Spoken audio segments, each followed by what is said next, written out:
Hermana Alejandra, ¿puedo orar por favor para que comencemos? Amén.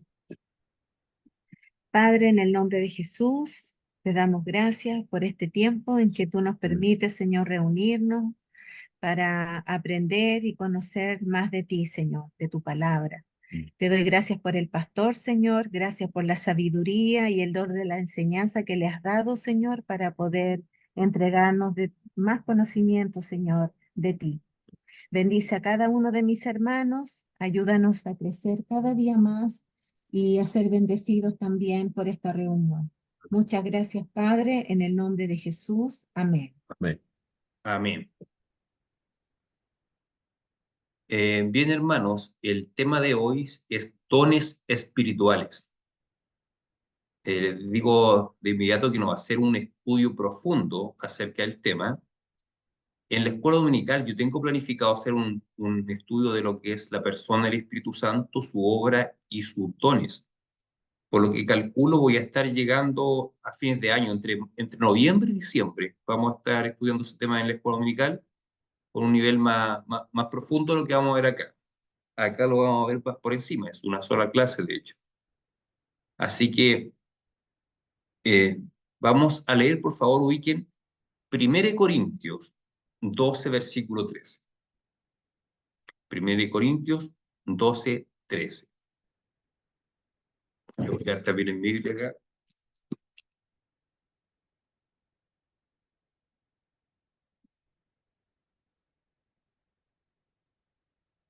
1 Corintios 12, 13.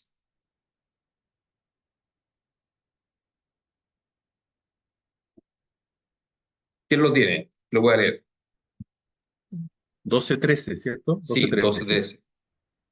Porque por un solo espíritu fuimos todos bautizados en un cuerpo, sean judíos o griegos, sean esclavos o libres, y a todos se nos dio a beber de un mismo espíritu. Perfecto.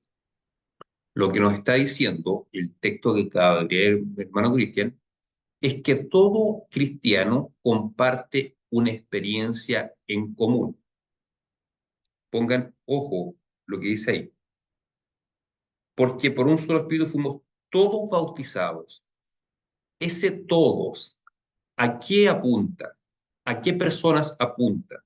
¿A quién le está escribiendo acá el apóstol Pablo? ¿A A quién los está que creen, dirigida esta palabra? ¿Ah? a los creyentes en Jesucristo. Correcto.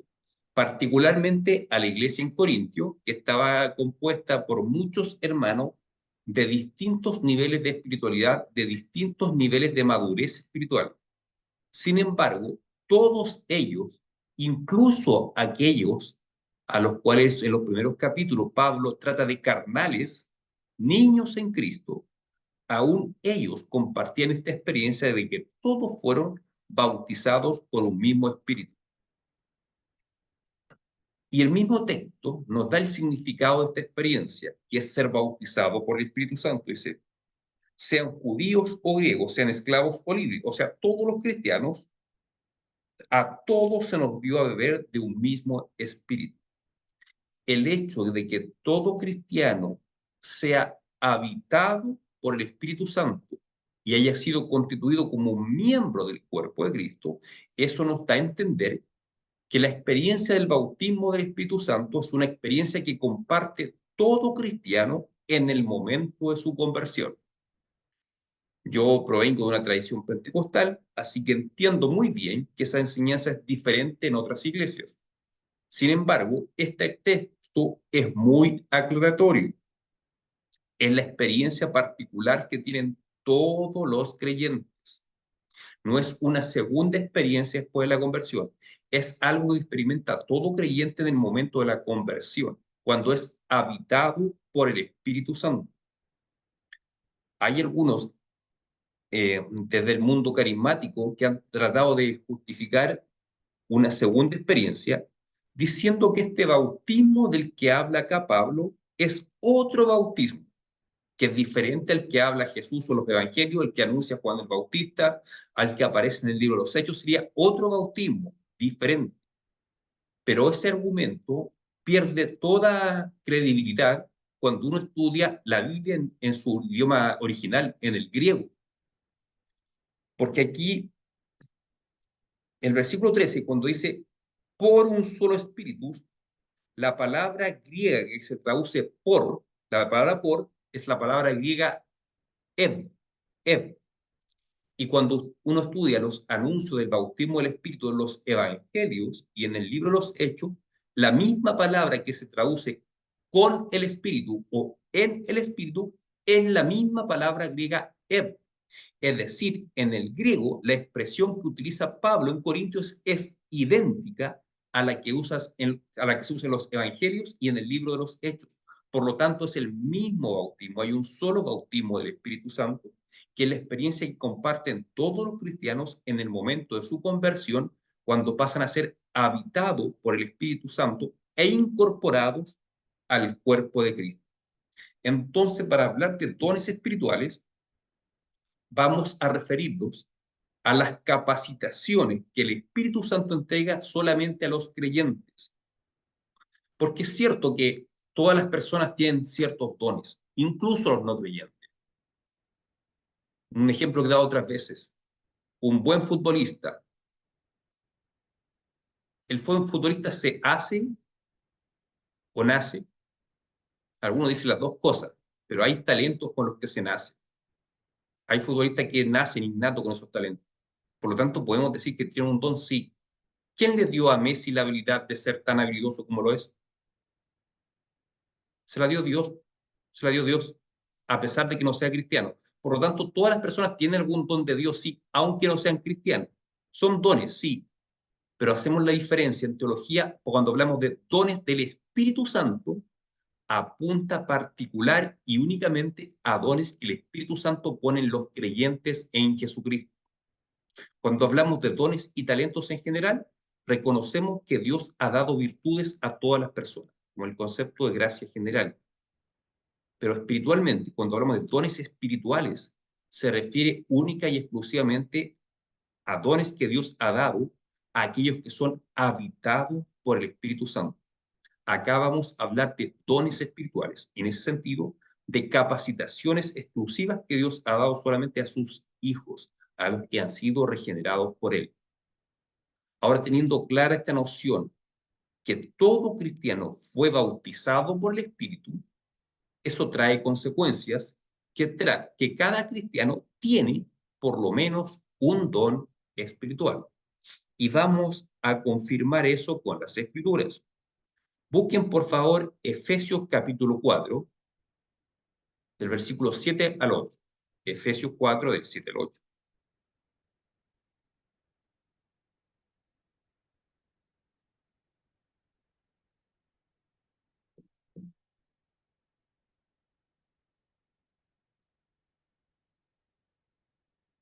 Efesios 4, del 7 al 8, le damos la bienvenida a Nicole y a Javiera, que nos la había saludado. Y a Mati tampoco lo había saludado. ¿Cómo está, Matías? Bien, ¿usted viste? Bien. Tu hermano me había dicho que se iba a conectar hoy, no lo veo. Hablé con él en la mañana. Eh, eh, ahora le pregunto. Sí, me dijo que se iba a conectar. ¿Alguien Pero tiene? a cada, Le escuchamos, Master. sí, pero a cada uno de nosotros fue dada la gracia conforme a la medida del don de Cristo, por lo cual dice, subiendo a lo alto, llevo cautiva la cautividad y Dios dones a los hombres. Ese texto que dice, subiendo yo cautiva la cautividad y dio dones a los hombres. Ahí Pablo está utilizando una figura que se usaba en ese momento para describir a un combate, una guerra, donde el general que ganaba una guerra despojaba de sus tesoros al pueblo derrotado y repartía el botín entre sus soldados. Llegaba un general con su ejército, invadía un pueblo, robaba los tesoros de ese pueblo y repartía los tesoros entre sus soldados. Utilizando esa analogía, Pablo dice, él llevó cautiva la cautividad, es decir, derrotó a Satanás y a sus huestes y repartió dones a los hombres. Es decir, Dios entregó por medio de su Hijo Jesucristo dones a sus hijos. Por lo tanto, todo hijo de Dios tiene por lo menos un don. Ese pasaje se utiliza para hablar de dones espirituales, en el sentido que a cada hijo de Dios, Dios le dio por lo menos algún don. Ningún cristiano puede decir, yo no tengo ningún don. Algunos dones fueron dados de forma extraordinaria después de su conversión. Y en algunos casos, la persona ya tenía el don antes como un talento natural, pero el empoderamiento del Espíritu Santo fortalece ese don. Por ejemplo, tal vez alguien tenía el don para la enseñanza antes de ser cristiano, pero una vez que se convierte a Cristo, ese don es potenciado, es pulido, es más expuesto. Por lo tanto, digo, algunos dones Dios los concede de forma instantánea después de la conversión, y en otros se trata de un fortalecimiento de una virtud natural que ya había en la persona. Pero de cualquier caso es una obra del Espíritu Santo, ya sea un empoderamiento después de la conversión o un don que es dado de forma instantánea después de la conversión. ¿Se entiende la diferencia, hermano? ¿Sí? Perfecto. Así que todo hijo de Dios tiene dones. No hay nadie que pueda decir, Dios no me dio ningún don. Ahora, ¿en qué se basa Dios para dar ciertos dones a algunos y a otros no? ¿Será que el don se puede pedir? ¿Será que yo puedo escoger qué don Dios me va a dar? ¿Qué nos dice la Escritura al respecto? Vamos a leer un texto que nos da luz al respecto. Busquen, por favor, 1 Corintios 12:11. Está cerquita el texto que leímos recién. 1 Corintios 12:11.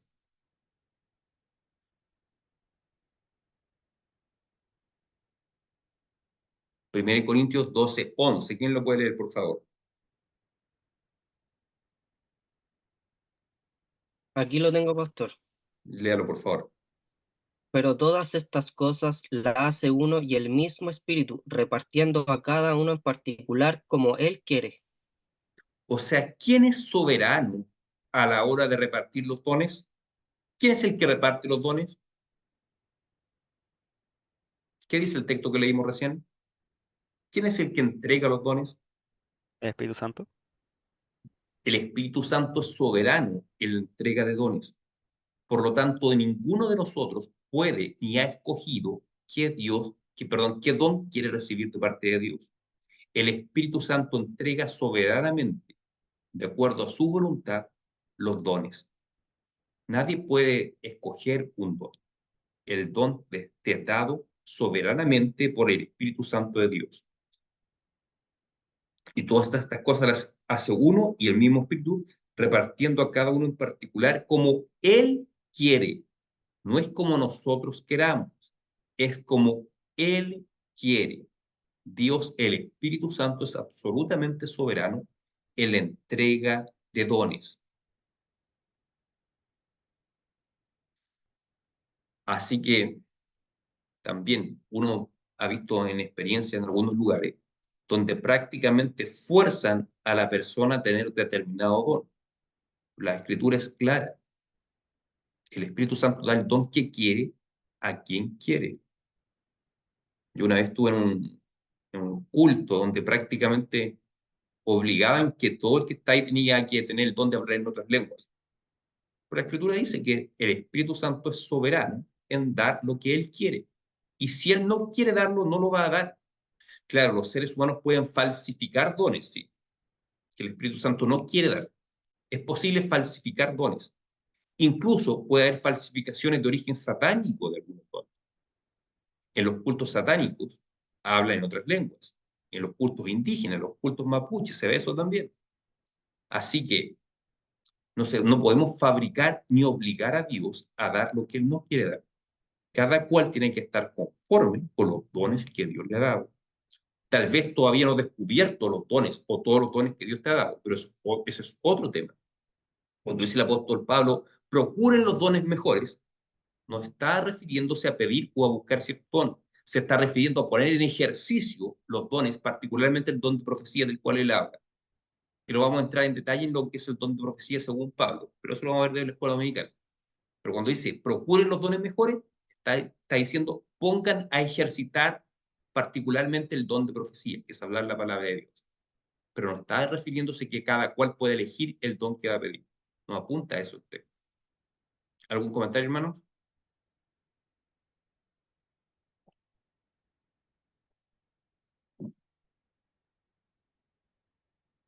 ¿No?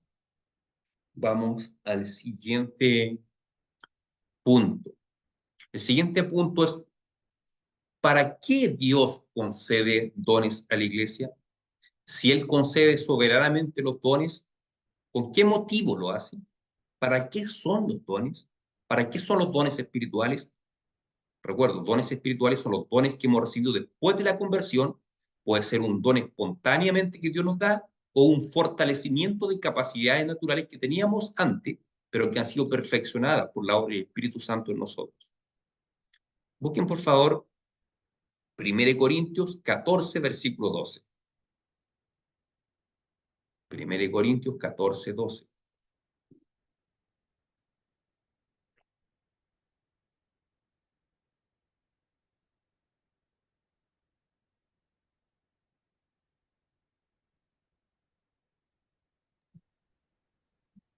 Así también vosotros, pues que anheláis dones espirituales, procurad abundar en ellos para edificación de la iglesia. Procurad abundar en ellos. ¿Para qué? Para edificación de la iglesia.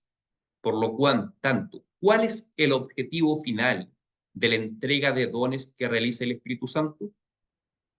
¿Cuál es? Edificar el cuerpo de Cristo, la iglesia. Así es, la edificación de la iglesia. Si ustedes han identificado los dones que Dios le ha dado, esos dones tienen que ser utilizados para edificar la iglesia, no para jactancia personal, como lo que está ocurriendo en Corintios. La iglesia de Corintios había un desorden con el uso de los dones, porque cada cual quería resaltar su don para mostrarse más espiritual que otro. El objetivo de los dones no es ese. El objetivo de los dones es la edificación de la iglesia.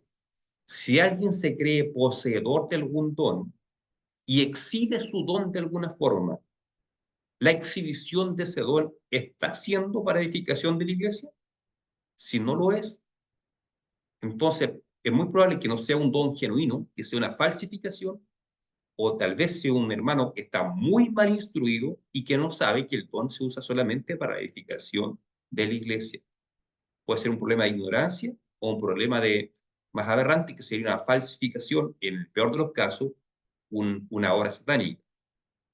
Pero tenemos que discernir eso. Si los dones que exhiben los hermanos realmente están siendo utilizados para edificación de la iglesia o con otro motivo. Ese es un parámetro que tenemos que tener en cuenta. ¿Alguna consulta, hermanos? De lo que hemos hablado hasta ahí.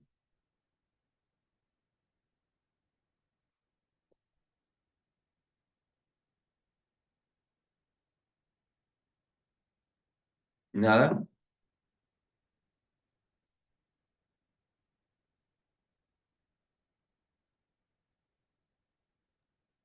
Pastor, yo tengo una duda. ¿Sí? ¿Cómo puedo yo reconocer o darme cuenta de mi don espiritual? Buena pregunta. Bueno, como dije al principio, en la escuela dominical, por ahí los meses de noviembre o diciembre, vamos a hacer un test de dones para que cada cual pueda discernir su don. ¿Qué te puedo comentar ahora? Que la forma de discernir tu don es sirviendo a la iglesia en distintas áreas. Y en el área donde te sea más fácil, donde tú notas que es de mayor bendición para los hermanos, por ahí va tu don. Por ejemplo, si te toca compartir el evangelio con un incrédulo y tú notas que tienes facilidad por ese lado, quiere decir que Dios te ha dado un don de evangelismo. Si tú tienes muy buena voluntad para ofrecerte para ayudar a la iglesia en lo que sea, en cerrar la puerta, en prender la estufa, tú puedes deducir que tienes el don de ayuda. Si tú tienes facilidad y deleite en enseñar y tú notas que la iglesia es bendecida con medio de tu enseñanza, podemos hablar de un don de enseñanza. Si Dios te usa para predicar, para exhortar, para animar a la gente, puedes dar a entender que tienes un don profético, de profecía. Hay muchos dones, son muy múltiples los dones. Ahora, si estás en otro país de turista y de repente Dios te utiliza para hablar en idioma de ese país sin tú conocer ese idioma, ahí podrías deducir que tienes un don de lenguas. Pero hay muchas formas de descubrir cuál es el don que Dios te ha dado. Pero parte por uno sirviendo al Señor, sirviendo en la iglesia, y ahí te vas a dar cuenta en qué faceta tú eres de mayor bendición, de mayor edificación para el cuerpo de Cristo. Y por ahí va tu don, en lo que Dios te usa más. Pero como te digo, más adelante vamos a hacer un test y vamos a profundizar más en cuanto a los dones. Ya, pastor, gracias. ¿Alguna otra consulta?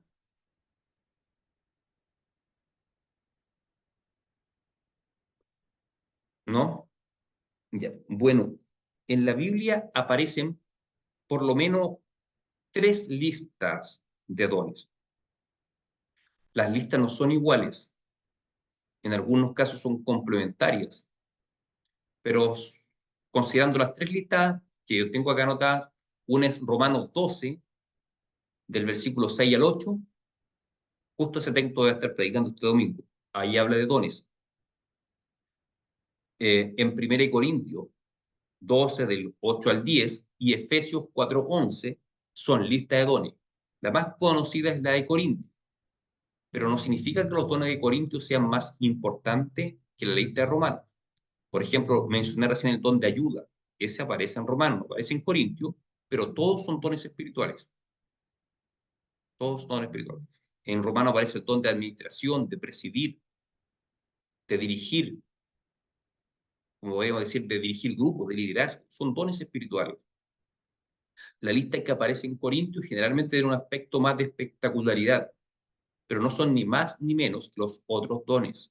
Son todos con un objetivo para edificación de la iglesia.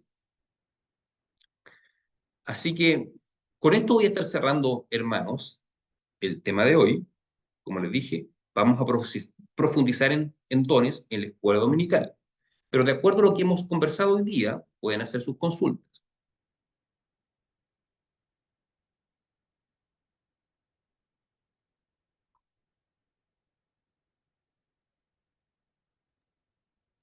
Pastor, una consulta. ¿Sí? A ver, yo tengo algunos comentarios de experiencias anteriores, pero me ¿Ya? voy a quedar solamente con las consultas. ¿Mm? Por ejemplo, un don pudiera perderse, que yo activo ese don, yo trabajo en ese don, lo hago de manifiesto en la iglesia, en la congregación, pero yo en determinado momento pudiera perder ese don. Bueno, el don es dado por el Espíritu Santo. Aquí viene llegando Faris. El don es dado por el Espíritu Santo. No hay un texto bíblico que me garantice que nunca voy a perder el don, ni tampoco hay un texto bíblico que me diga que puedo perder ese don. Hace, no sé si 2 semanas atrás, hablamos del pasaje de Romanos 11, donde dice, irrevocables son los dones y el llamamiento de Dios. Y muchas personas Claro. dicen, irrevocables son los dones, por lo tanto, si Dios te dio un don, nunca te lo va a quitar. Aunque estés descarriado, el don va a estar ahí. Pero cuando uno se exégesis del texto, está hablando del llamamiento de Israel, que Israel tenía un llamado a ser pueblo de Dios, pero Israel se endureció, pero Dios no se olvida del llamado que tenía para ellos, por lo Claro. tanto hay una promesa que en algún momento ese endurecimiento se va a terminar. A eso apunta ese texto, irrevocables son los dones y el llamamiento de Dios. Por lo tanto, no podemos aplicar ese texto a decir, si Dios te dio el don de la predicación, nunca te lo va a quitar. No hay un texto que lo asegure, ni tampoco que diga lo contrario. Pero sí sabemos que si Dios va a utilizar un instrumento, ese instrumento tiene que estar en condiciones de ser usado. Como decía Charles Spurgeon, si yo soy un segador, alguien que utiliza una herramienta para cortar pasto, esa segadora tiene que estar siempre afilada. Si la segadora no está afilada, no va a cortar o le va a costar mucho hacer su trabajo. Así que un hermano, por más dones que tenga, si no tiene una comunión activa con el Señor Jesucristo, no va a ser usado por Dios. Claro. Y puede ser un hermano que no tenga un don tan destacado ni que tenga tantos dones. Sin embargo, si es un hombre que tiene una comunicación continua con el Señor, sí va a ser usado por Dios. Así que la clave para ser usado por Dios no es la cantidad de dones que tenga, sino qué tan buena es tu comunión con el Señor Jesucristo. Ahora, yo no podría afirmar, no tengo bases para afirmar, si tal persona es rebelde al Señor, se aleja del Señor, el don le va a ser quitado, y tampoco tengo base como para decir, jamás le será quitado. No me atrevo a decir eso, pero sí me atrevo a afirmar que si la persona tiene el don, tiene que cultivar ese don por medio de su comunión con el Señor.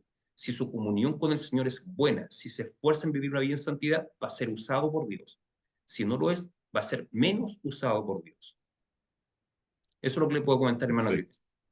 Sí, no, perfecto, perfecto. Y me hace mucho sentido porque me ha tocado ver lastimosamente algunos hermanos que pareciera ser que el don pasa a ocupar el primer lugar y se olvida de la relación con Dios. Entonces, pareciera ser una relación de amor y odio con el Señor, pero el primero está el don. Mientras esté el don activo, el resto da lo mismo. Entonces, se produce un fenómeno que desvirtúa completamente lo que aparece en la escritura, el objetivo, el medio, quién lo da, como que todo eso se vuelve más oscuro, porque hay un mal uso del don, un mal entendimiento, y finalmente se edifica o sea, cualquier persona menos la iglesia. Entonces, y por otro lado también, ¿cuántas veces hemos visto que se produce incluso un mal uso de esto y incluso puede para generar dinero, en fin, fama, tantas cosas que hemos sabido en toda la historia? Entonces, creo que el llamado es justamente lo que dice usted, cultivar la relación con Dios. Eso no puede estar, no puede olvidarse frente a un don que lo da el Espíritu Santo por misericordia para edificación de la iglesia. Pero no podemos perder de vista nuestra relación con Dios en ningún momento. Al contrario, Así es. mientras más fuerte, mientras más poderoso, más cercanía, más humildad debiéramos tener. Así es. Totalmente de acuerdo. Bien, ahora estamos completos, estamos todo el equipo, gracias a Dios. Probablemente por primera vez, no sé si es así. Bien, hermano, Sí. estaríamos terminando. Lo siento, Fabricio, llegaste al final, estamos terminando la última clase, el último tema. Pero ¿qué vamos a hacer ahora? No vamos a terminar al tiro, no vamos a cerrar al tiro. Yo voy a hablarle de las preguntas que siempre han salido en el examen de catecúmeno, para que ustedes puedan estar preparados. Y ahí voy a hacer un repaso general de los temas más importantes. Así que vamos a repasar ahí el tema también de Trinidad, Nicole, que tú me habías preguntado. Miren, preguntas que siempre salen. Por ejemplo, ¿qué es la Biblia para ti? ¿Quién me dice? ¿Qué es la Biblia para usted? Nico, para ti, ¿qué es la Biblia? Em,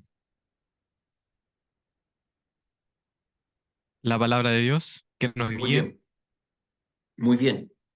Una respuesta completa sería, la Biblia es la palabra de Dios, mi única Ah, regla de fe y conducta. ¿La Biblia tiene errores? No, creemos que la Biblia es inerrante.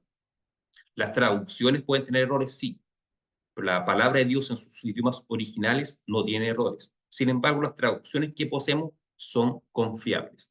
Pero lo medular es que la Biblia es la palabra de Dios. Cuando alguien dice la Biblia contiene la palabra de Dios, es porque asume que algunas partes de la Biblia son palabra de Dios y otras no, son humanas. Para nosotros toda la escritura es inspirada por Dios, por lo tanto toda la Biblia es palabra de Dios. Otra pregunta, ¿quién es Jesús para ti? Ahí, Matías, ¿quién es Jesús para ti? El Hijo de Dios que vino a morir voluntariamente, mi Señor y Salvador, em, Dios hecho hombre, al mismo Ujú. tiempo siendo Hijo de Dios, Jesús es Dios y ¿qué más es? el Hijo de Dios. El Hijo de Dios, sí, pero también hay otra cosa, hay algo importante. Jesús es Dios y ¿qué más? ¿Hombre? Exacto. Hombre. Jesús es Dios y hombre a la vez. ¿Cómo están unidas esas dos naturalezas? Como hablan los Calvino, habla de la unión hipostática. No le van a preguntar por unión hipostática, pero es importante que sepan que Jesús es Dios y hombre, es el Hijo de Dios, es nuestro Señor, nuestro Salvador. Otra pregunta. Explíqueme la Trinidad. ¿Quién quiere explicarme la Trinidad, la doctrina de la Trinidad?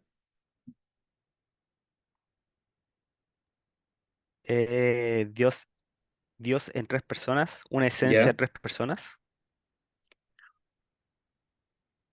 ¿Tres personas significa que son tres dioses o no? No, solamente una esencia, por lo tanto es solamente un Dios. Dios Padre, Dios Hijo y Dios Espíritu Santo. Son tres personas totalmente distintas, con roles distintos, pero los tres conforman a un solo Dios. ¿Sí? Está bien. Dios es uno, es una sola esencia, pero subsisten tres personas diferentes: el Padre, el Hijo y el Espíritu Santo. El Padre no es el Hijo no es el Padre no es el Espíritu Santo, el Hijo no es el Espíritu Santo, el Espíritu Santo no es el Padre, no es el Hijo, pero el Espíritu Santo es Dios, el Padre es Dios y el Hijo es Dios. Las tres personas son un solo Dios. Nicole, ¿alguna pregunta ahí? ¿Tú que tenías dudas respecto a ese tema?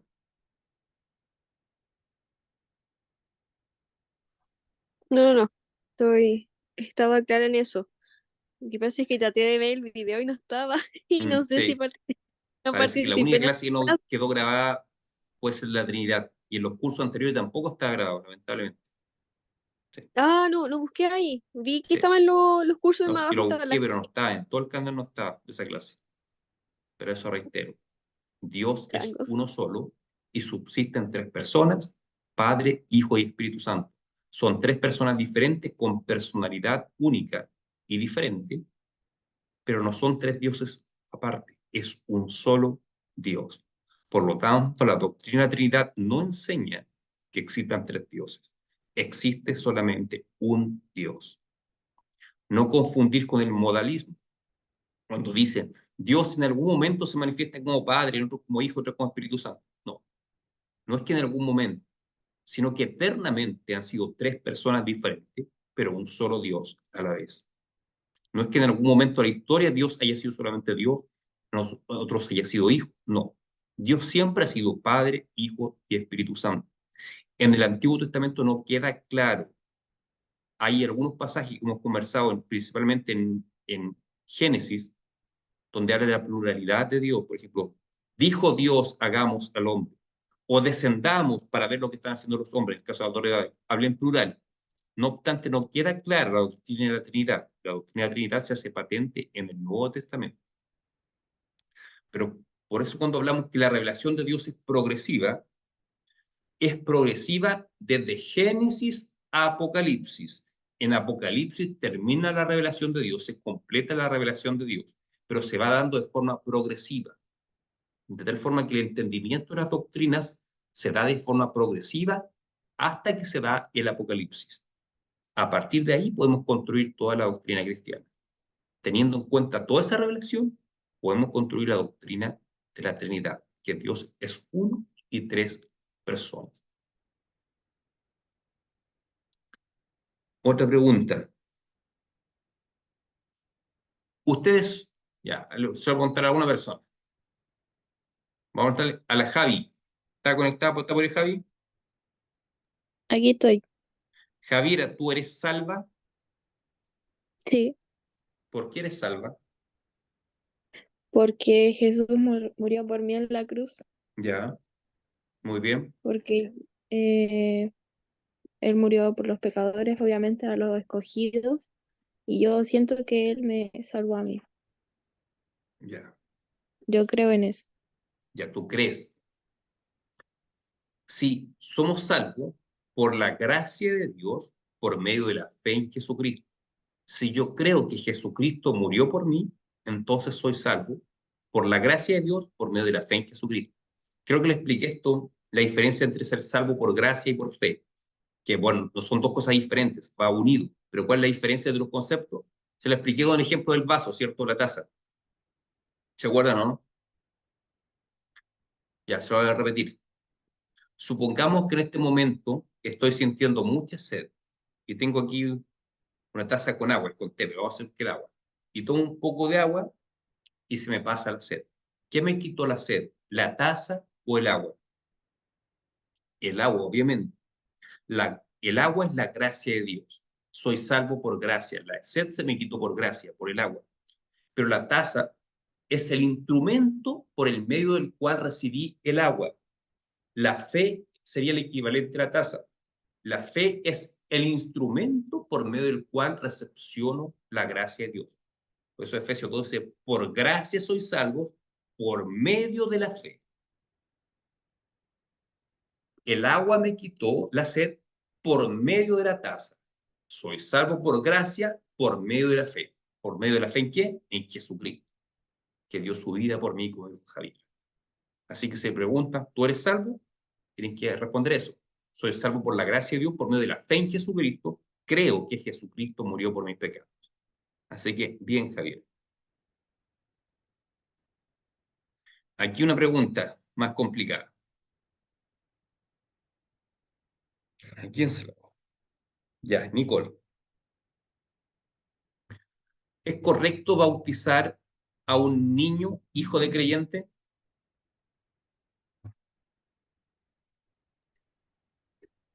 Sí, ¿Por qué es correcto? no sé cómo responderla. Es que sé que el bautismo tiene que ver con los... A ver, es... Antiguamente se hacía la circuncisión ¿Ya? y ahora no. Esa es como, es la señal que nosotros Ujú. llevamos, el bautismo. Y es el compromiso también de los padres Muy de bien. recordarle que él es parte del pueblo de Dios. Muy bien. Así. No sé si ¿Por respondí qué, bien. por qué los presbiterianos bautizamos a los niños hijos de creyentes? Por lo menos uno de los dos padres tiene que ser miembro de la iglesia. ¿Por qué? Porque de la misma forma como los judíos circuncidaban a los niños al octavo día, que eso era la señal de pertenecer al pueblo de Dios, en el Nuevo Testamento, particularmente la carta a los Colosenses, capítulo 2, versículos de los 11 al 13, dice que la circuncisión fue reemplazada por el bautismo. Por lo tanto, así como la circuncisión era una señal física sobre los niños, esa señal física hoy en día ya no es la circuncisión, porque ya no es necesario derramamiento de sangre, porque la sangre fue derramada por Cristo. Por lo tanto, la señal hoy en día no tiene derramamiento de sangre, es el bautismo, es con agua. Por lo tanto, el bautismo en los niños actúa como una señal del pacto que han sido como hijos de creyente incorporados al pueblo visible de Dios. No necesitan dar una explicación tan larga, pero lo que dijo Nicole está muy bien. Y es a la vez, como bien dijo Nicole, un compromiso del padre o de los padres creyentes de instruir al niño en la fe, a fin de que él llegue a conocer al Señor Jesucristo y ser salvo por medio de la fe en Jesucristo. El bautismo no garantiza la salvación ni a los niños, ni tampoco al adulto que se bautiza cuando adulto, tampoco garantía salvación. Solamente por la gracia de Dios, por medio de la fe en Jesucristo, somos salvos, todas las personas, niños y adultos. Ahora, ¿qué pasa si un niño muere siendo niño, siendo bebé? Bueno, no creo que hagan esa pregunta, ella no fue la profunda, pero dije que la mayoría de las confesiones reformadas consideran que todos los niños son salvos. Y la confesión de fe del Míster más mesurada dice, son salvos los niños que mueren si es que Cristo hizo expiación por ellos. Es decir, solamente los niños que son escogidos por Dios. Ahora, otras confesiones de fe, como los cánones de Tours, dicen, todos los niños que mueren son escogidos de Dios. No hay cómo ponerse de acuerdo porque no hay textos bíblicos para avalar de forma consistente las posiciones. No hay ningún texto bíblico que diga que todos los niños que mueren van al cielo, ni tampoco hay un texto bíblico que diga lo contrario.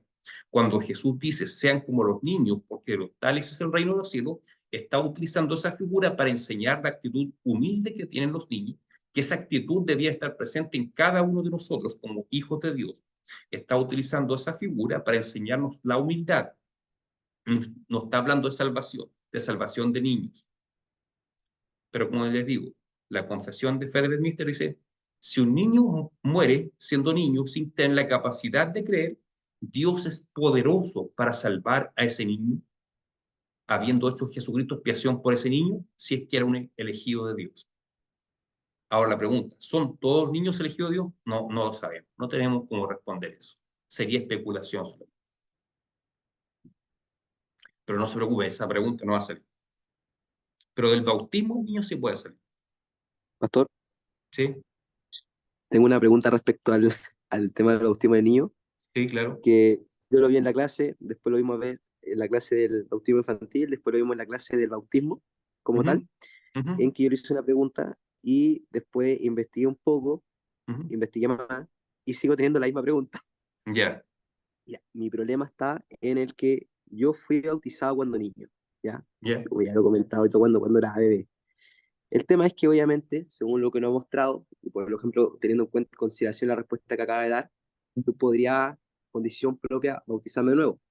Sin embargo, respecto a lo que he visto y por ejemplo lo que veo en la Confesión de Fe de Westminster, sale que una persona puede bautizarse solamente una vez en la vida, declarando obviamente a Jesús como mi Señor y Salvador y teniendo en cuenta el pacto de gracia que hay de forma intermedia. Entonces, por esa razón me sigue saliendo la duda y lo sigo buscando y eso, porque según yo, igual esa ya es un tema propio. Según yo, ahora si bien tuve la intención en un comienzo de querer bautizarme, pero ahora lo veo de por medio y según yo no sé hasta qué punto sea como, no sé si la palabra es necesario, pero, pero como decirlo, hasta qué punto sea como del que yo, como yo querer propio bautizarme, sea correcto. Porque ya me bauticé cuando niño y obviamente si yo reconozco A todo ver, lo anterior, si un niño fue bautizado, cuando, o sea, si un adulto fue bautizado cuando niño y creció en el Evangelio y se nutrió del Evangelio toda su vida, ha estado en la iglesia y caminado el Evangelio, no es necesario. Ahora, si ese niño se apartó del Evangelio, vivió licenciosamente y luego conoce a Cristo y siente el deseo de bautizarse, yo considero que es legítimo que pida ser bautizado. ya perfecto. Así que, así que si tú quieres ser bautizado, yo no te pondría obstáculo al respecto, Fabricio. Perfecto. Muy de, Pastor, muy de entonces, acuerdo con eso, pastor. Muy de acuerdo. Pastor, una consulta Sí. respecto a lo que sale en la confesión de fe, de que dice que el sacramento del bautismo ha de administrarse una sola vez a cada persona. ¿En qué caso se podría tomar en consideración entonces? En el caso que usted dio hipotético, en el que crecí en el Evangelio y toda mi vida se ha visto eso, Sí, mira, ¿solamente en ese caso es válido? tengamos en cuenta que solamente la Biblia es infalible. Las Sí, confesiones no están por sobre la Biblia. De hecho, hay claro. distintas interpretaciones de reformados respecto a la confesión de fe. Y es bueno Sí, que sea así, porque eso nos demuestra que la confesión de fe no es infalible y puede ser cuestionada. Particularmente en ese punto, yo no estaría de acuerdo. Yo creo que hay situaciones, hay excepciones donde sí se puede administrar por segunda vez el bautismo, pero no del caso de adultos. Por ejemplo, si un adulto se convierte, se bautiza, después se aparta, hasta unos años apartado del Señor y vuelve a la iglesia y pide ser bautizado nuevamente, ahí yo me negaría. Y ahí aplicaría eso que el bautismo no puede ser aplicado dos veces, perfecto. en ese caso particular. Pero en otro caso, si fue bautizado cuando niño y vivió una vida licenciosa y después conoce al Señor, en ese caso, ahí yo no tengo problema en aplicar nuevamente el bautismo. Pero son situaciones excepcionales. En ningún caso lo haría con un adulto. En ningún caso. Por más que haya estado descarriado y haya dicho, no, ahora sí conozco al Señor, si él ya fue bautizado, se queda con ese bautismo. Ya perfecto. Haría esa excepción solamente. Cuando, aunque fue bautizado y se alejó, y estuvo prácticamente toda su vida alejado, y después conoce al Señor, ahí sí yo haría la excepción. Pero yo te conozco, Fabricio, si tú tienes deseo de ser bautizado, yo no te pongo obstáculo. Perfecto. Ya, Pastor. Muchísimas gracias por su respuesta. Pastor, una consulta ¿Sí? con respecto, siguiendo con el tema del bautismo. ¿Qué pasa con los niños que científicamente o médicamente no están capacitados como para entender? Me Mm. refiero a una dificultad mental en Mm. este caso, ¿ya? ¿Opera la misma gracia como para los niños que no tienen razonamiento suficiente como para entender lo que está Mm. pasando en el bautismo? Sí, la confesión de fe lo aclara. Dice que el mismo caso, la misma implicación para los niños que mueren siendo niños sin tener la capacidad de entender, también aplica a personas que aunque siendo adultas, tienen algún problema psicológico, un problema mental, de Mm. retraso mental que los incapacita para creer, aplicaría la misma situación. Dios es poderoso para salvarlos incluso a ellos sin la necesidad de creer. O sea, Dios lo puede hacer. Ahora, ¿podemos nosotros asegurar que todos los enfermos mentales van a ser salvos? No, no sabemos. Pero sí sabemos que Dios es poderoso para salvarlos a pesar de que ellos no están capacitados para creer. Así lo explica la confesión de fe. Correcto. Ok. Vamos a ver otra pregunta.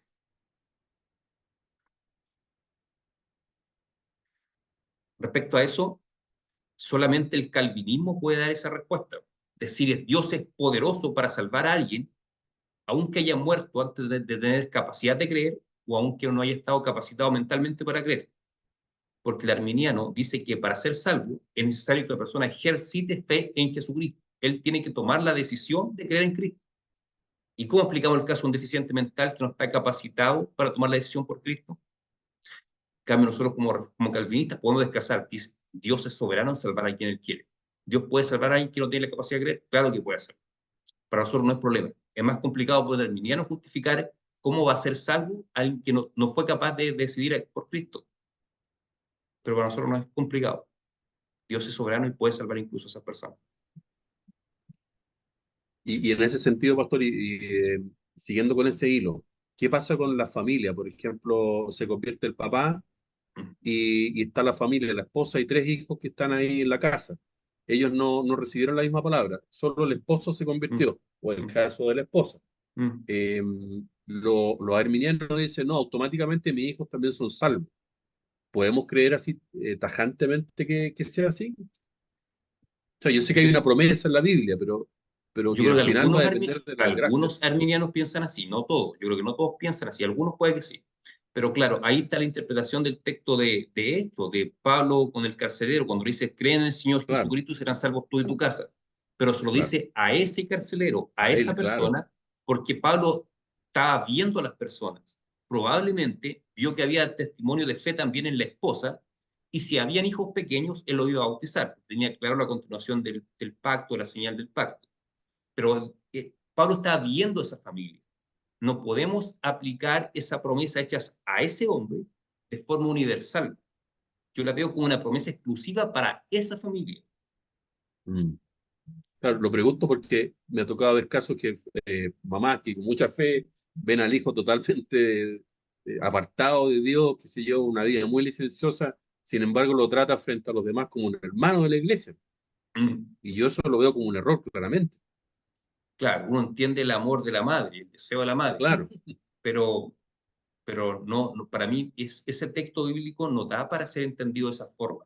En el hecho que se convierta un miembro de la familia, automáticamente significa que toda la familia va a ser salva. No, si la persona no tiene una experiencia con Cristo, no es salva. Claro, claro. Claro. Y esa promesa para mí es exclusiva para esa familia. No se puede aplicar universalmente esa promesa. Claro. Claro, nosotros no estamos viendo la escena que ve Pablo. Probablemente él vio fe Sí. en todas esas personas. Exactamente. Veo si me ve aquí alguna pregunta. Pregunta. ¿A quién se la hago ahora? Patricio. Esta pregunta puede ser: ¿qué es la confesión de fe de Westminster?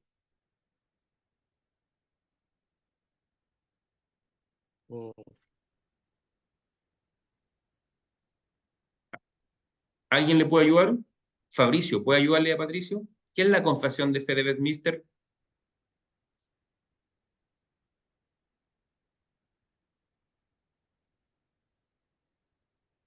¿Les ayudo? ¿Aló, pastor? Sí, sí. ¿Le puedo ayudar a Patricio, por favor? Bueno, la confesión de fe de Westminster es una declaración de principios creada en el momento de la Reforma. Más que nada, adopta a la Biblia como la Sagrada Escritura y, bueno, lleva el nombre de Westminster netamente por el lugar en que se hizo. Y en este caso, nosotros como presbiterianos adoptamos a la confesión de fe de Westminster, el catecismo de Heidelberg y el catecismo mayor y menor de Westminster como propios para parte de la doctrina presbiteriana. Ya. Ahí Patricio, por si acaso, está grabada esa clase en el canal. Si la puede buscar, te daría bien verla. Pero le reitero, le hago un repaso. Bien, Fabricio. Muchas gracias, Fabricio.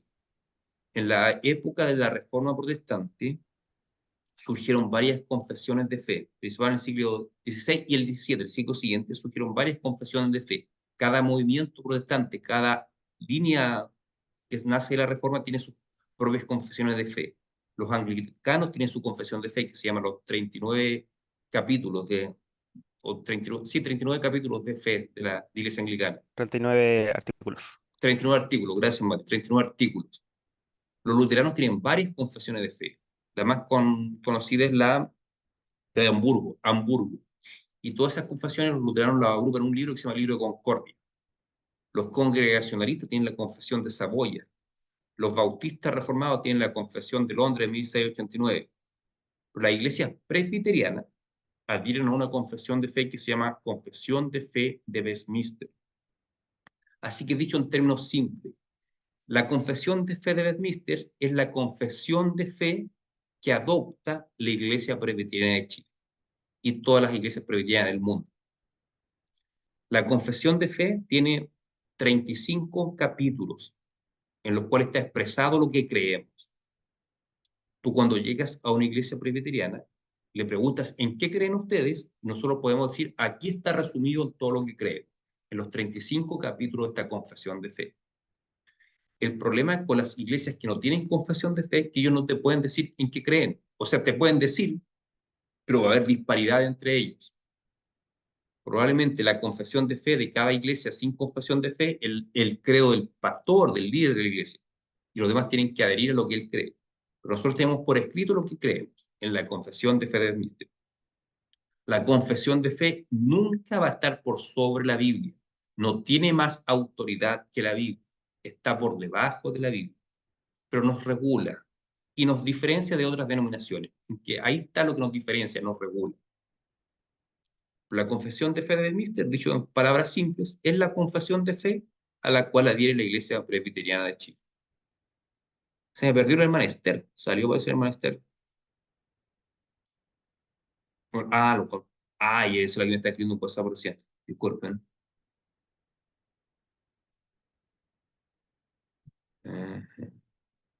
No.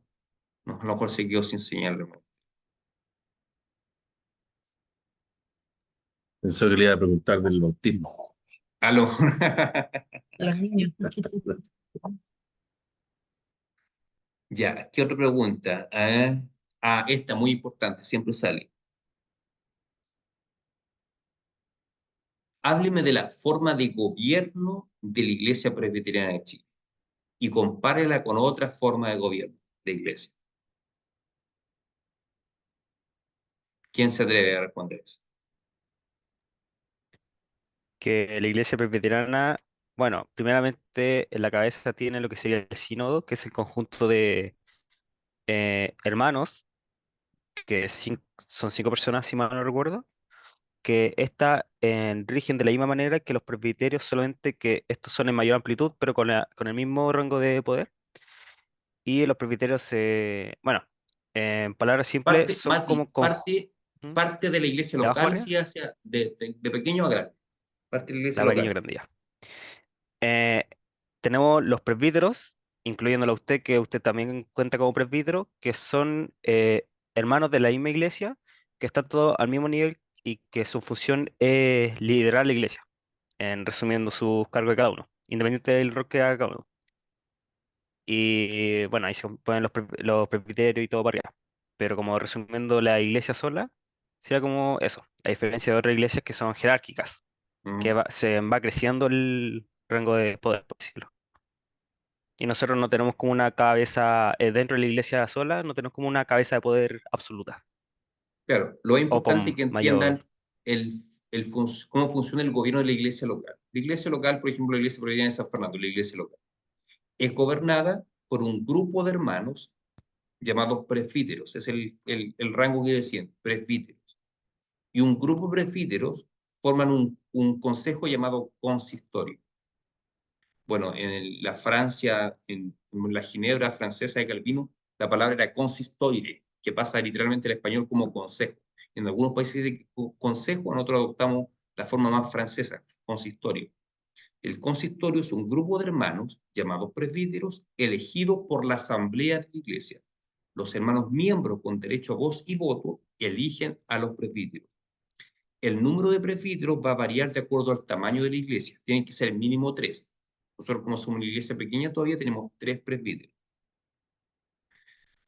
El pastor también es considerado un presbítero docente, y los demás presbíteros son presbíteros regentes. Existen presbíteros regente y docente. Presbítero docente es lo mismo que pastor. Y entre el presbítero docente y los presbíteros regentes gobierna la iglesia local.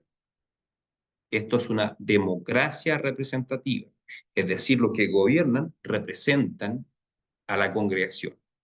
Así como los parlamentarios representan al país, tenemos una democracia representativa. De hecho, el sistema de gobierno moderno se basa justamente en el sistema presbiteriano de gobierno de la iglesia. Ahí surgió. Así que la iglesia presbiteriana es gobernada por un grupo de presbíteros o ancianos. Presbítero significa anciano. Y ese conjunto, ese grupo se llama consistorio. Y ese consistorio es elegido democráticamente por votación de la iglesia. Cada miembro representa un voto. Pastor, una consulta. ¿Sí? O sea, imagino que es correcto, pero ¿por qué nosotros le decimos como pastor? Porque tengo entendido que el título como más oficial sería como reverendo, ¿no? ¿O es como No, lo en mismo? Chile no, el estatuto no se menciona reverendo. Pastor o presbítero docente. Eso de reverendo de Ah, los gringos. ya. Ah, ya, Que a perfecto. mí no me gusta porque es como una especie de sumisión, reverendo, como hacer una reverencia. Sí, no me gusta. Ya, gracias. Sí. Claro, solamente el pastor puede ministrar los sacramentos, como la cena, los bautismos. El pastor puede casar y dirigir cultos fúnebres y pedir la bendición apostólica, esa bendición trinitaria al final, que la gracia del Señor Jesucristo, el amor de Dios y la comunión del Espíritu Santo, solamente los pastores la pueden hacer, según el estatuto de la iglesia. Y sin ausencia de un pastor, puede venir esa bendición un presbítero. Ya, ahí eso es la iglesia local. La iglesia local está gobernada entonces por el consistorio. Pero las iglesias locales forman un grupo más amplio llamado presbiterio. Por lo menos 3 iglesias locales se requieren para formar un presbiterio. Y los presbiterios están conformados por los representantes de cada iglesia, por cada pastor y por los presbíteros que son designados. Cuando se hace una asamblea de presbiterio, por ejemplo, este sábado hay una asamblea de presbiterio en Rancagua, ocurren todos los pastores del presbiterio y 2 presbíteros por iglesia, un titular y un suplente. Solamente el titular tiene derecho a voz y voto. Si hay un problema con el titular, algo que le ocurre, tiene que salir, entonces asume el suplente. Bueno, si el suplente quiere opinar algo, tiene que pedir permiso a la asamblea para opinar, porque va como suplente. Ya, pero eso no se nos va a preguntar en el examen. Importante saber que la iglesia está gobernada por presbíteros y que un grupo de iglesias locales forman un presbiterio y varios presbiterios forman un sínodo. En nuestro caso, estamos en el presbiterio Centro-Sur, que abarca lo que es la región de O'Higgins y la región del Maule. Y tenemos iglesia en Rancagua, San Fernando, Curicó y Linares. Claro, 4 iglesias. Tenemos en este momento 2 plantaciones, 2 proyectos de iglesia que a futuro Dios quiere lleguen a ser iglesia, que son Machalí y Talca. Pero somos el presbiterio Centro-Sur. Y en total en el país hay 5 presbiterios. Y esos 5 presbiterios, Norte, Quinta Región, Santiago, que se llama Presbiterio Centro, Centro Sur y Sur, forman el sínodo de la Iglesia Presbiteriana de Chile, que es dirigido por un moderador. El moderador no tiene más autoridad que el resto.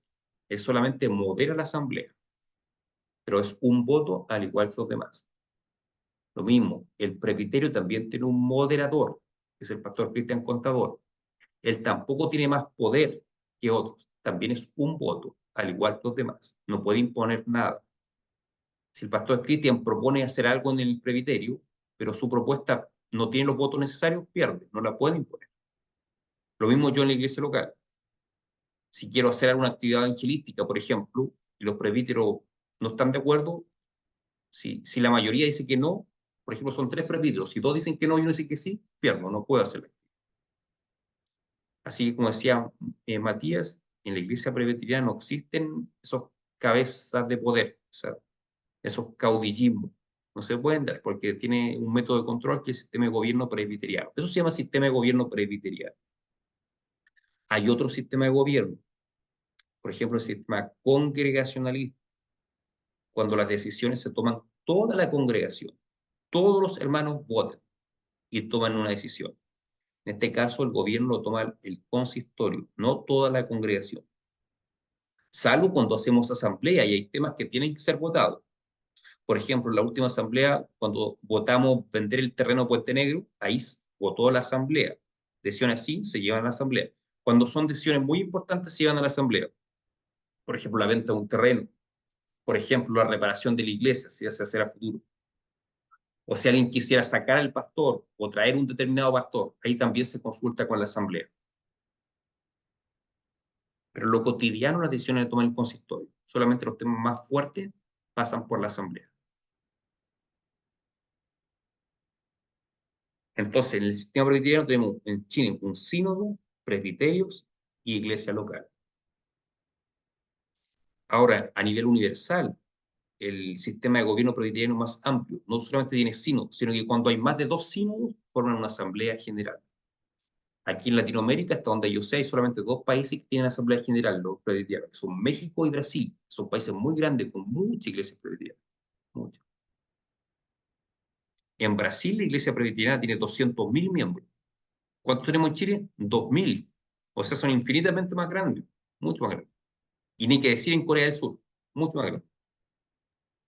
Pastor, en Chile, ¿cuántas regiones abarca la iglesia presbiteriana? La iglesia presbiteriana de Chile abarca de Antofagasta a Temuco. Es bien poco. Mm, Nos quedan la primera región y va al sur. 3 regiones por lo claro, menos. claro. Abarcamos bien poco. Es Mm, verdad, hay otras iglesias presbiterianas, sí, pero hablando de la iglesia presbiteriana de Chile, solamente Antofagasta, Temuco. mm. Hay harto que hacer, hay harto trabajo. De hecho, en estas 2 regiones, la O'Higgins y el Maule, hay ciudades que no tienen iglesia. O sea, recién este año comenzamos con una plantación en Talca, una ciudad grande, más grande que Rancagua. No teníamos iglesia. Hay tarea pendiente, por ejemplo, Pichilemu, Santa Cruz, Molina, Constitución, también una ciudad grande, tampoco tenemos iglesia. Parral, hay muchas cosas. Y para el sur, ¿qué decir? Puerto Montt, Osorno, Castro, Coyhaique, Punta Arenas. En el norte, la iglesia Antofagasta está iniciando un proyecto de plantación en Iquique. Así que se concreta Ya. ahí, estaríamos abarcando una región más, Iquique. Y Estaría- entre Antofagasta y nosotros, por ejemplo, está La Serena, hay un montón de ciudades grandes también. ¿Tienen sí, iglesia presbiteriana? es que hay ciudades que se han perdido, lamentablemente. Perdimos Antofagasta y ahí pasamos a Copiapó. Copiapó. Y hay una cosa que se llama Huasco Bajo, que está cerca de Copiapó, un pueblito chiquitito que está cerca de Copiapó. Pero ciudad Claro. importante, Antofagasta, en Tocopilla se está trabajando en Tocopilla y Iquique, pero en Calama no tenemos nada. En Ovalle no hay nada, Vallenar no hay nada, Coquimbo, La Serena no hay nada. En La Serena No hay teníamos una nada. iglesia Oh, y se perdió La Serena, el pastor entró en rebelión y se fue con toda su iglesia. Así que Coquimbo y La Serena no tenemos nada. Y de ahí mm, bajamos ya a Valparaíso y Viña, claro, Santiago, claro. Rancagua. En Talca Mm, antiguamente había iglesia, pero también hubo rebelión y se fueron los hermanos de Talca, a fin de los años 60, hace un tiempo. En Puerto Montt tuvimos iglesia y pasó lo mismo. Perdimos la iglesia de Puerto Montt. mm. Pero al sur no tenemos, en Valdivia no tenemos, Osorno, Puerto Montt, de ahí no tenemos nada. Así que hay harto trabajo, mucho, Hay harta pega, caleta de pega. harta pega. Bien, hermanos. La forma de gobierno de la iglesia, eso. Aparte de la forma de gobierno presbiteriano, está la congregacionalista que les mencioné, que es la que practican las iglesias bautistas, Está también el sistema episcopal, que es el más común en Chile, que tiene las iglesias pentecostales, las iglesias metodistas, que es idéntico al de la Iglesia Católica Romana. La Iglesia Católica Romana tiene un papa, tiene una cabeza visible y de ahí se abajo una estructura. Las iglesias pentecostales generalmente tienen un obispo o un superintendente, que es la autoridad máxima, y de ahí hacia abajo una estructura. Y generalmente la autoridad máxima tiene mucho poder y mucha influencia y toman decisiones por sí mismos. Eso no ocurre en el sistema presbiteriano, tampoco en el sistema congregacional. Eso, hermano, esas son las preguntas que generalmente salen. ¿Cuántas Por- preguntas van a hacer, pastor? Por hermano. Generalmente son como 5 preguntas por hermano. Ya. 5 preguntas. ¿Cómo Otra pregunta que le es hacen, esto? ¿sí? ¿Nos llaman a una reunión uno por uno Voy a informar o todos eso. juntos? Voy a informar eso. Ay, Voy a informar eso, hermano. ya. Lo último que quería mencionar, a los hermanos cuando vienen de otra iglesia, también hacer la pregunta, ¿por qué quieren ser miembros de la Iglesia Presbiteriana de Chile y no de otra iglesia? ¿Por qué no seguiste en la iglesia donde estaba? Esa pregunta también ha salido. Ya. Ya están preparados por hacer esa pregunta. Respecto a la fecha, ya tenemos fecha. Va a ser el primer sábado de agosto, sábado 3 de agosto. ¿Por qué los citamos día sábado? Porque son muchos, son varios. Entonces vamos a tener que tomar una tarde para entrevistar. Y los llamamos de a uno, hermano Alejandro. De a uno por uno. Ya. Se llama de a uno por uno los hermanos, pero la entrevista no pasa más de 10 minutos cada uno, persona. Entonces, para que marquen la fecha, para que reserven tiempo, probablemente lo vamos a citar como a las 3 de la tarde. Patricio, tú trabajas hasta más tarde, me parece. Pero ahí te dejamos para el final. Pues, si no puedes llegar temprano ese día, te dejamos para el final. Sí, pastor, salgo aproximadamente a las 4, 4:30 a veces. Tendrías que salir y venirte a la iglesia. Claro, Pero ahí estamos en contacto, estamos en contacto. no hay problema, llego allá nomás, pues. Ya, pero va a ser el sábado 3.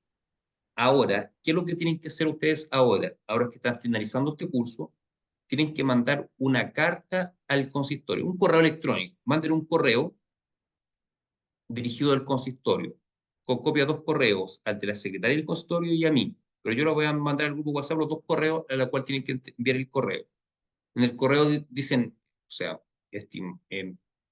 hermanos del consistorio de la Iglesia Presbiteriana Redentor de San Fernando, mi nombre es tanto, Cristian Órdenes, les informo que acabo de culminar el curso de catecúmenos y ahora solicito ser examinado para ser miembro en plena comunión de la Iglesia Presbiteriana de San Fernando. Eso es el correo, bien simple. Ya. Eso es todo. Bueno, como el examen es 3 de agosto, tienes hasta fin de mes tienen para enviar ese correo. ¿No? Hasta el 31 de julio tienes plazo para enviar ese correo. Saludan al consistorio, dan su nombre, señalan, terminé el curso catecúmeno y ahora solicito ser examinado para ser recibido como miembro. Eso es. Ahora, ¿quiénes de aquí van a querer ser bautizados? Matías es uno, ¿cierto? Yo también. Javiera, Nico también, Sí, yo también. y Fabricio, por lo que entiendo también, y Patricio, tú también, ¿cierto? Sí, pastor. Perfecto, la maestra me parece que no, pero igual lo voy a confirmar con ellos. A ustedes, los que van a ser bautizados, los voy a citar nuevamente el próximo miércoles. Va a haber un tema especial solamente con ustedes de bautismo, ¿ya? Próximo miércoles a esta hora, ¿ya? El último encuentro con los candidatos al bautismo. Los demás hermanos que estén bautizados no es necesario. Así que ya saben, los hermanos que quieran ser bautizados, nos vemos el próximo miércoles a esta hora. Pastor, el día 3 de agosto vamos a hacer alguna oncecita, algo después de las preguntas. Buena idea, otra vez no lo hemos hecho, pero ya que usted se acordó, sí, podemos organizar. Es que Sí, somos voy a hablar varios, con pues, el pastor. ¿Ah? Porque somos varios. Sí, Sí, podría ser con donaciones, Claro. organizarnos. sí, lo podemos hacer acá en la casa incluso. Ya, ahí voy para organizar algo. Vamos a organizar algo, ¿ya? Ya. Vamos a Bien. organizar algo. Eso sería, por mano. Hemos llegado hasta el fin de este curso. Hemos pasado casi 5 Nicolás algo meses. quiere preguntar. Ah, sí. ¿Sí? ¿Te dicen ahí mismo si aprobaste? Sí, sí, sí. Ahí Tengan mismo. una medalla. Ahí mismo. Ya, un certificado. Ahí mismo. ¿Qué pasa si no apruebo? Tienen que esperar un año más Al por otro examen. catecúmeno. La Te digo al paz. tiro las Ah, es preguntas como que me la, hicieron la a mí. PSU. La paz La de pregunta verano. que me hicieron a mí me jodieron. De hecho, no puedo responder unas preguntas. Cuando me recibieron como miembro de la Quinta Iglesia de Santiago, es que yo ya llevaba un año estudiando en el seminario. Entonces, el pastor David Vilche, la primera pregunta, ¿cómo puedes conciliar la soberanía de Dios con la responsabilidad humana en la salvación? Esa fue la primera pregunta. Esa la puedo responder sin problema. Claro. Pero la segunda me mató. Me dijo, ¿qué dice la pregunta número 1 del catecismo de Heidelberg? Esa me la pregunta. Pero ahí me dio una pista, me dio una pista. Explíquela en griego. No, la pista es fácil la pregunta. ¿Quién es Jesucristo para ti? Pero yo no había estudiado el catecismo de Heidelberg. Claro.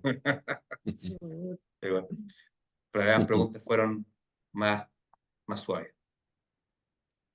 Ya. Eso, hermano. ¿Quién va a orar? Hermano Cristian, ¿puedo orar, por favor, porque estemos terminando? Amén.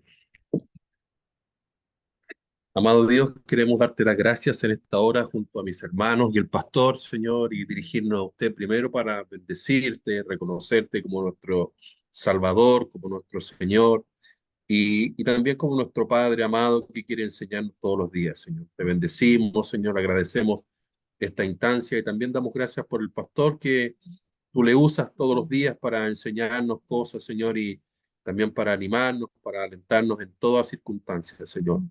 Bendice a mis hermanos, cada uno de los que están acá, Señor, los que no han podido venir también. Bendícenos, Señor, enséñanos cada día más, Señor, y ayúdanos constantemente a, en humildad, Señor, reconocer tu soberanía sobre nosotros, Señor.